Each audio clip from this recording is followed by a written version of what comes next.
Πάμε να δούμε μαζί πώς κατάφερα από θαμπά και ταλαιπωρημένο μαλλιά να έχω λαμπεράκια ενυδατωμένα με 2 μόνο προϊόντα. Το τελευταίο διάστημα έχω αρχίσει και χρησιμοποιώ vegan προϊόντα από την Olive Spa για τα μαλλιά.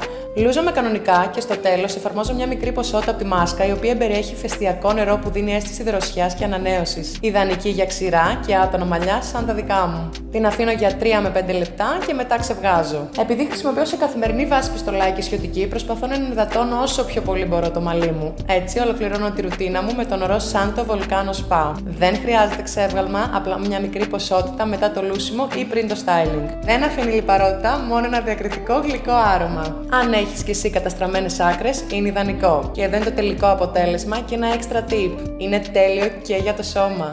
Πώς σου φαίνεται,